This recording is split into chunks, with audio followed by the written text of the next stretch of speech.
Get ready for a new episode of KP Talks Dollars and Cents. Learn financial literacy and get real-time updates on all things housing, finance, and real estate with your host, Kevin Perenio. As an owner and C-level executive for 20 plus years in finance, KP is here to serve you with all of his knowledge and experience. Whether you're a broker, realtor, or just interested in the economy, this is the podcast for you. So let's get started. Here's your host, Kevin Perenio. KP coming to you live from Torrey Pines. Another work event, the Blend Forum. This is the United States Open Golf Championship, the U.S. Open. Last won by John Rahm, right on this course. And that is another beautiful sunset. This is in Del Mar. And I know everyone on LinkedIn loves the scenery instead of my boring ass desk. So I want to thank Blend for having their Blend Forum. This is a pretty small invite group. Blend, in case you don't know, is a platform of software. It's also a point of sale. It's for everyone other than Rocket Mortgage, it's your Rocket Mortgage. In my opinion, and my opinion only, it's the best point of sale in the business. It's just my opinion. I'm only one person. But anyway, they didn't ask me to shoot this video. I'm just throwing it out there. But this sunset is amazing. I give you some actual economic data while I'm walking, and I'm gonna get closer and get you some more sunset. So bear with me here. All right, so it is 13F season. Does anyone know what that is? 13 is, a 13F form is an IRS form that is filed for anyone with $100 million in assets under management. And that means the big investors, the family fund offices, Warren Buffett, for example. And so that information is public. And I am not a financial advisor. I am not responsible for your losses, only your profits. But that information is pretty valuable to see what the big titans of industry that are investing in. So before we talk a little bit more about that, I know I've got you sufficiently teased. There's your sunset here on Torrey. And I hope I don't get smoked by someone here on 18 North Course, yanking their drive to the left. So Warren Buffett, their public fund has about 47 individual stocks that they choose. But there's really only like 10 that make up the bulk of their portfolio. And a lot of Apple. Apple's like 40%, some crazy number of their portfolio. Coca-Cola, American Express, a couple other things like that. So anyway, Google 13F filings, and you can see all the big titans of stock investing, and you can see what they invest in. You want to see what the people with all the money who don't like to lose money, what they invest in. There's a lot of public information. The Fed is in Jackson Hole this week, which means potential comments about monetary policy. And there you go. The sun is a sliver. I know I can't zoom in with this while I'm filming. I apologize. But it is very pretty out here. Torrey Pines. So the Fed has this meeting they do in Jackson Hole, and it's kind of it's an official, unofficial meeting. And so Jay Powell does speak and make comments about what they want to do. And the entire world is listening. There's also the CPE, I believe, and PCE.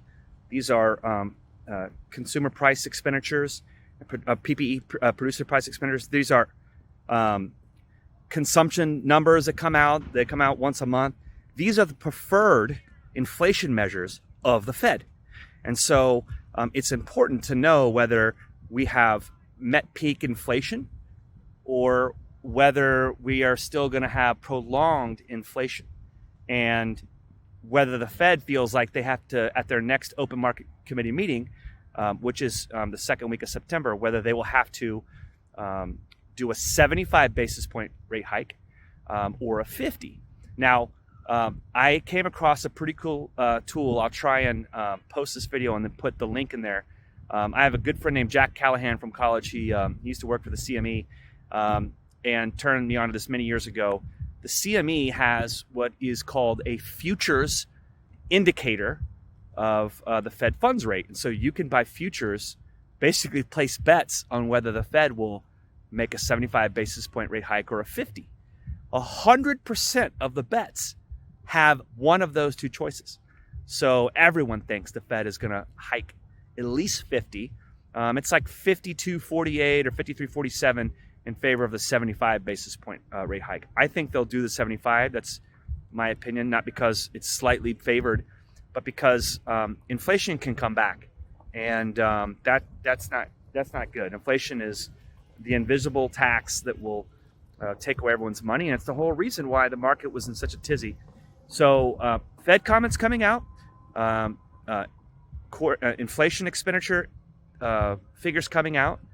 There's a tool about futures bets on Fed funds hikes that I'll let you know about, and hopefully that brings some value so you can talk intelligently to whoever you're talking to about whatever you're talking about.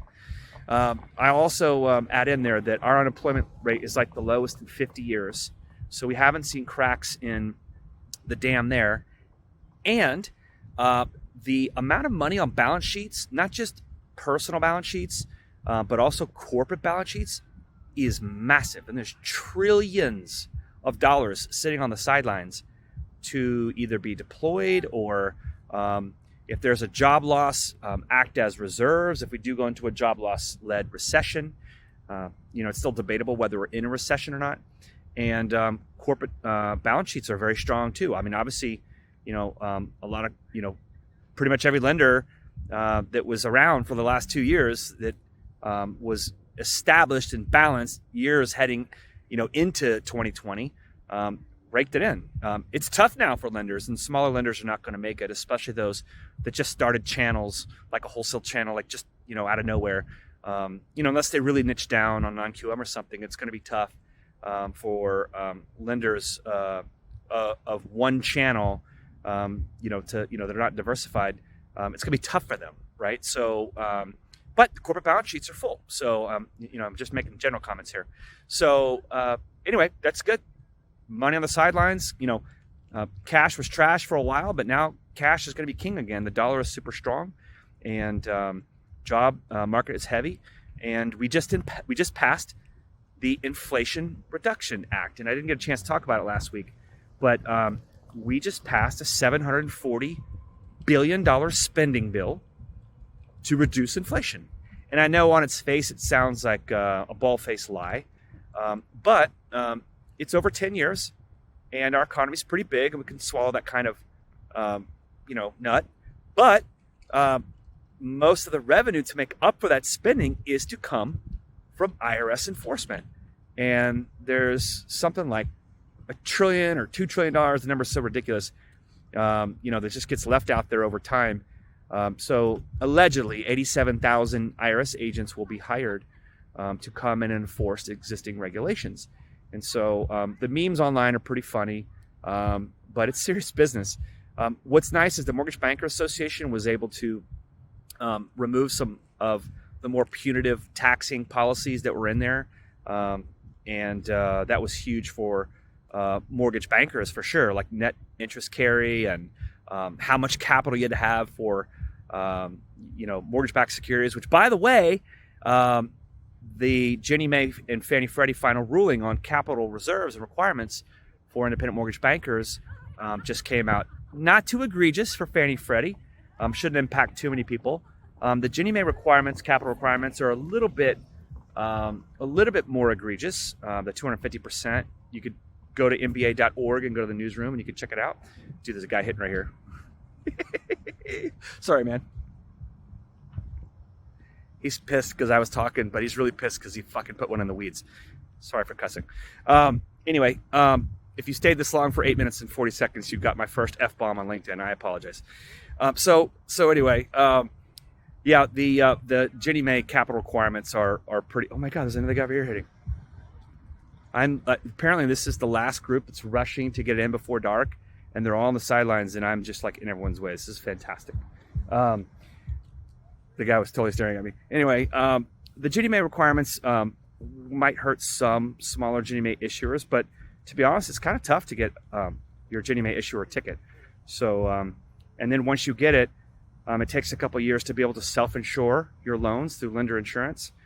So there's different levels of being a mortgage banker, and Just throwing little tidbits out there. All right, I've rambled enough for you. By the way, one cool thing, there's a $7,500 tax credit for electric vehicles in the IRA. I own a Tesla. I've owned it for 3 years. I'm a big fan of trying to save our environment.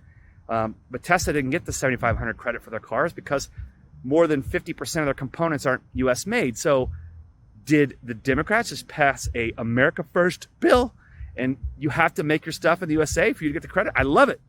Cheers. You've been listening to KP Talks Dollars and Cents, a top-rated show for those who want to learn about the economy and mortgage environment. Tune in each week for more episodes, and please leave us a 5-star review on Apple Podcasts and Spotify. Kevin Perenio does not render or offer to render personalized investment or tax advice through KP Talks Dollars and Cents. The information provided is for informational purposes only and does not constitute financial, tax, investment, or legal advice. For more info, follow KP Talks Dollars and Cents on all of our social channels.